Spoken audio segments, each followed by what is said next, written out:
Hey everyone, we are Team Sproot, and to refresh you about our game, Sproot is an adorable puzzle game that challenges players to build a system of roots in order to collect water and nutrients to grow a plant. And together with our main character here, Professor Laporidai, who shares fascinating plant facts, players will tackle challenges inspired by the very plants they aim to cultivate. So for those Sprout fanatics out there, I think the first thing you'll notice as we get into the game is that we actually have sound now. So we spent a lot of time improving the indicators in our game, making the game more accessible, more readable, and a big part of that for us was sound. So we've added sounds for moving the roots around, the main actions the player will take, to kind of tie everything together gameplay-wise. I mentioned indicators. You might notice that some of these indicators have changed as well. So we've got much simpler looking indicators here now.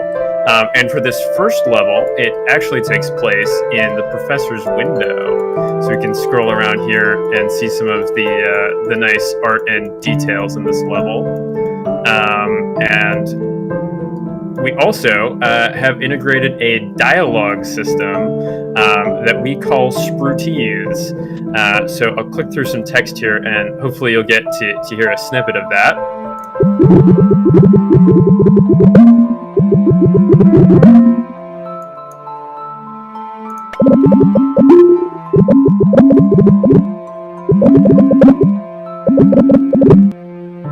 So that just adds some more character to our main character, Professor Laporidai,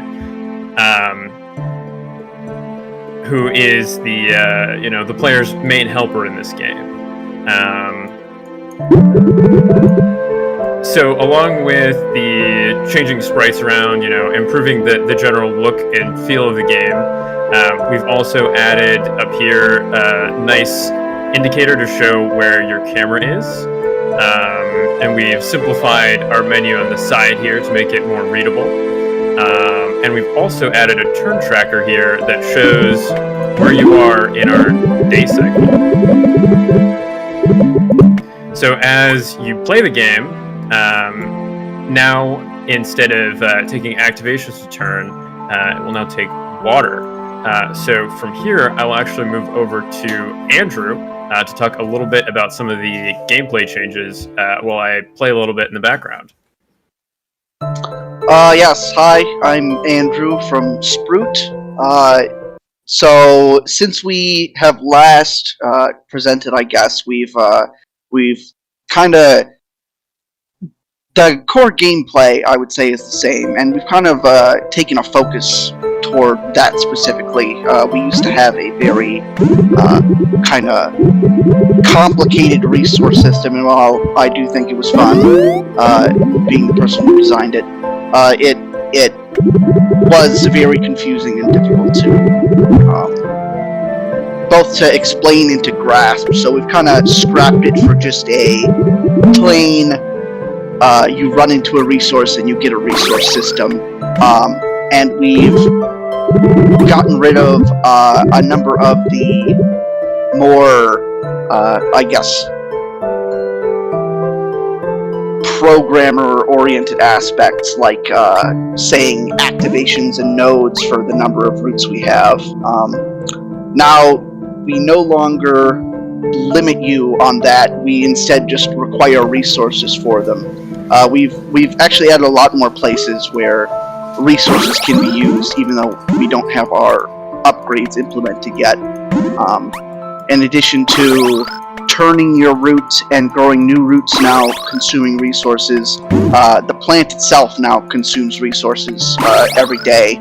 So you'll have to continuously go and pick up new resources as you go in order to avoid running out of water for your plant.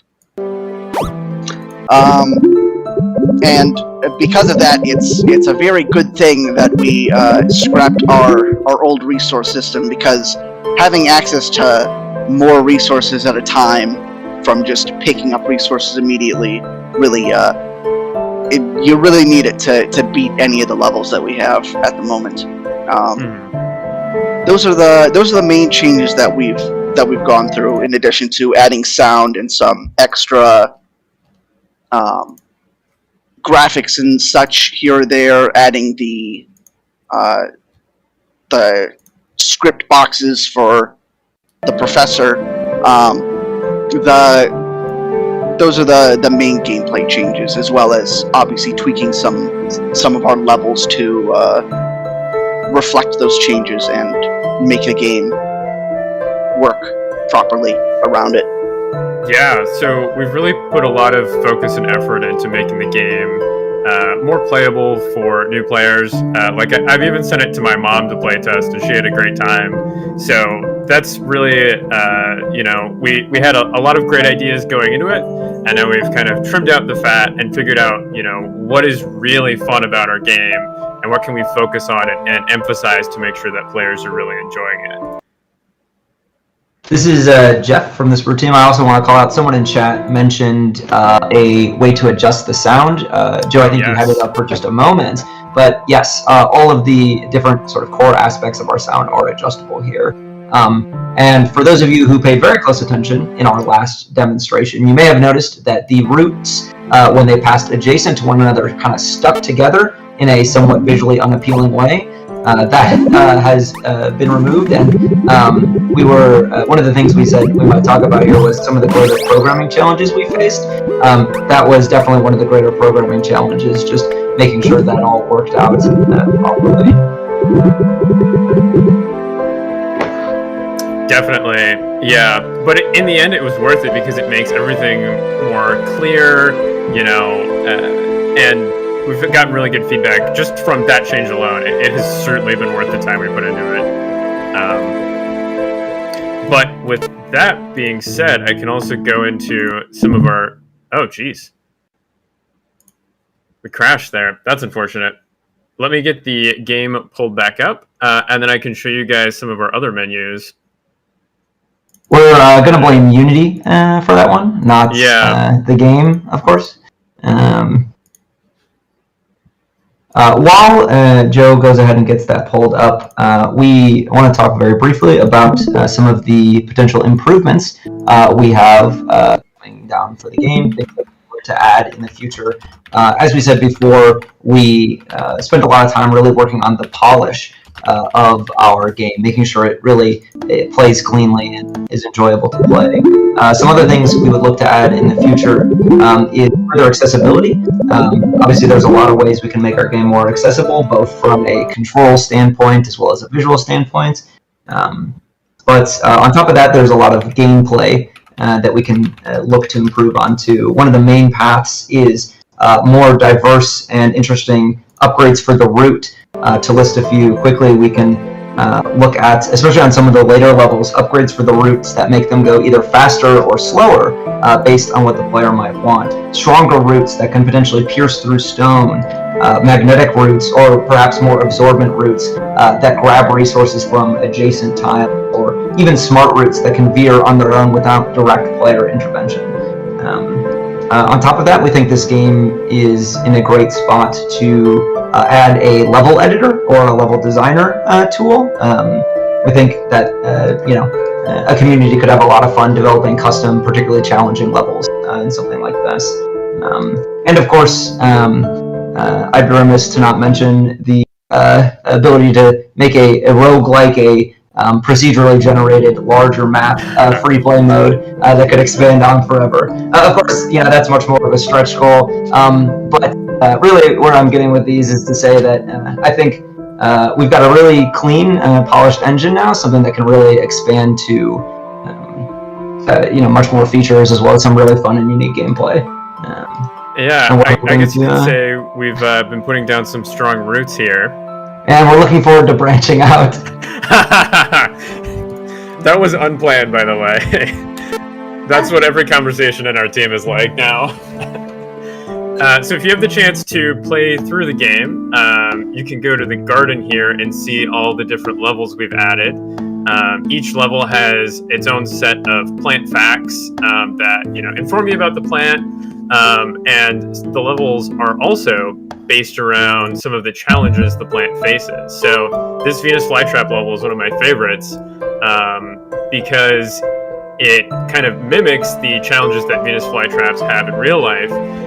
They were originally grown only in very nutrient-poor soil, so we've mimicked that in this level. You can see how little nutrients there are for you to actually collect. So you have to deal with some of the challenges that plants deal with in real life. When the player completes a level 2, in that level select screen, the plant will show as fully grown, yes. which is also rather fun. So if I speed run our first level here,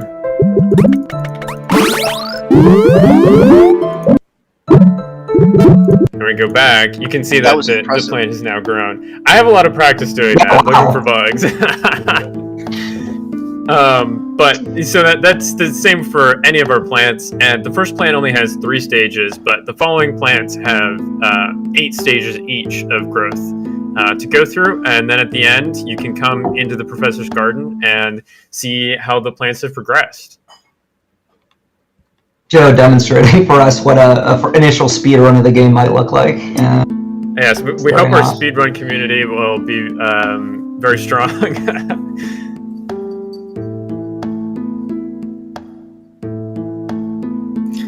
Were there any more questions from the audience?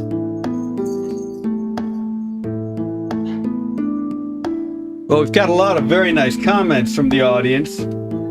Paul in YouTube saying +1 for devs being the best speedrunners. Dove Jacobson, one of our mentors, has been praising it as nice and clean. Daniel Lee says loves the background music. He's playing old school RuneScape, and it's right into the aesthetic. +1 for music choice. I made the bad joke about rooting for a roguelike version. I like that. Caleb Versus on Twitch, loving hearing about sentient roots. Will on Twitch also. I'm loving the art and sound design. Go ahead. So the sentient roots is actually we have the code for that already. The question is just implementing it on an individual root basis. So we have a lot of the framework ready for those kinds of upgrades. We just need to get the legwork through to finish out and implement them. Yeah, it's all about the AI. Chat GPT for your roots. Jennifer on YouTube says this game looks really fun. I can easily see playing this for a few hours. And also see what challenges go up. Dove Jacobson also said huge improvement, guys. I think you saw the pun about like having the option of looking around the environment. Says to be great for Easter eggs. Oh, yes. Seasonal joke. To answer Natalie's question, definitely the upgrades. I think there's a lot of different things we could play with there that will make the main gameplay very interesting, and add a lot of diversity to how you can play through each level. Yeah, Lisa was cheering on the sound effects. So let's talk a little bit more about your plans for continuing work on Sproot. Absolutely. So we'd like to continue development, albeit at probably a slower pace than the last month, and eventually create, many more levels based off the same framework that we've set up here. Implement upgrades, things like that, and then hopefully we'll be able to start marketing the game. One path we'd like to investigate in the platform direction is actually publishing Sproot as an app. So probably fairly cheap app that you can purchase and play on your phone. You might have noticed a lot of our mechanics are drag based and have nice big buttons here. And that's because we eventually would like to target, the app market as well as hopefully casual computer players. Doing that in that game, you have some issues with the dialogue screens. Jennifer had a nice comment. I love the aesthetics and sound you added. Really adds to the immersion. For a storytelling point, I think it would have been great to show the full window look on the wide and then zoom into the plant.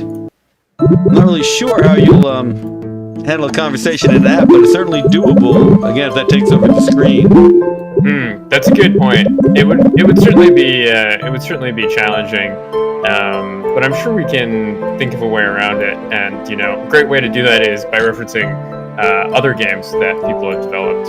Yep, easier to do on tablet perhaps than phone, but yeah, certainly doable. Now, at some point, you got to stop working on it and actually get it out there. How many levels do you think you'd want to go into? We saw the opening screen that looked like a good 7 or so levels. I think we'd like to go for at least twice this to start off, and figure out a way that we can, gradually add levels, maybe one a week or every 2 weeks, over a couple months time period to build out the levels slowly. Because the way we've developed the game, it's not too difficult to go through it and create a level. We think that could be an interesting way to get players to keep coming back to our game to try out the new Sproot level, and keep them invested and interested right. as we add more things. Wet Tech Support asks, what do you see as the price point? That's a good question. We're looking at the range of probably $1 to $2. Okay. So, pretty cheap game, but hopefully very enjoyable. Nadlo O asks, what are you most excited to implement next? Oh, definitely the upgrade system. I mentioned it before, but we think that the upgrade system will add a lot more variety to the gameplay, and give you more paths you can go through to complete the level. All right, last question, because we got to get more teams out here. What is the corpse plant? Oh, man. Okay, so the corpse plant is really interesting. It's not fully grown here, but the corpse flower is actually the world's largest flower, and you can find it in botanic gardens, like the Chicago Botanic Garden, where the flower, they care for the flower from the point that they receive it, or it sprouts or whatever, and then the flower grows as a bud for 7 years, and around the 7th year it reaches maturity, and this is where the name corpse flower comes in, because it reproduces by emitting a corpse-like smell, the smell of rotting flesh, which attracts the like bugs and things that will feast on the flower, and then that transmits the pollen from the flower to pollinate other corpse flowers.